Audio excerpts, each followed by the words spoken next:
மும்மொழி கல்விக் கொள்கை. அந்த மும்மொழி கல்விக் கொள்கையில் ஆரம்ப கல்வியை வந்து தமிழில் கற்றுக் கொடுக்கணும்னு சொன்னது நாம் சொல்லிகிட்டு இருக்கோம். ஆனால் இங்கே சிபிஎஸ்சி ஸ்கூலில் திமுக அவங்க நடத்துகிற சிபிஎஸ்சி ஸ்கூலில் என்ன வேற ஒரு லாங்குவேஜ் தான் சொல்லி கொடுத்துட்ருக்குறாங்க. தமிழாக சொல்லி கொடுக்குறாங்க. ஸ்டாலின் அவர்கள் குடும்பம் நடத்துகின்ற பள்ளியில் எந்த லாங்குவேஜ் சொல்லி கொடுக்குறாங்க. அதனால் மக்களை வந்து இந்த மொழி, இனம் அதை வச்சு பாகுபாடு காட்டுவதை திராவிட முன்னேற்ற கழகம் நிறுத்தி கொள்ள வேண்டும். விவசாயிகளுக்கு வருடத்திற்கு 6000 ரூபாய், கிட்டத்தட்ட 26 லட்சம் விவசாயிகளுக்கு வருடத்திற்கு 6000 ரூபாய் நேரடியாக அவங்க வங்கி கணக்கிலே நம்மளுடைய பிரதமர் அவர்கள் போட்டு கொண்டிருக்கிறார்.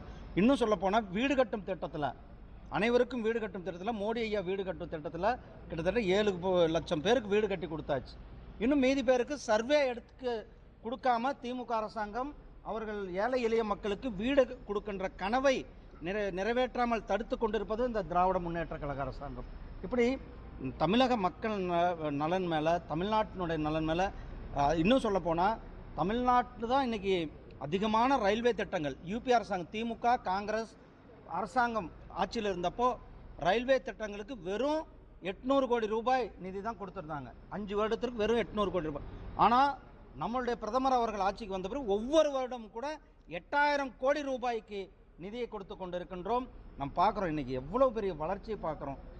ரயில்வேக்கள், ஐசிஎஃப், நம்மளுடைய சென்னை ஐசிஎஃப்ல தான் வந்தே பாரத் ரயில்கள், நம்ம திருச்சிராப்பள்ளிக்கே 2 வந்தே பாரத் ரயில்கள் போய் கொண்டிருக்கிறது, திருச்சியை கிராஸ் பண்ணி போயிட்டுருக்கிறது. மொத்தம் 9 வந்தே பாரத் ரயில்கள் கொடுக்கப்பட்டிருக்கிறது.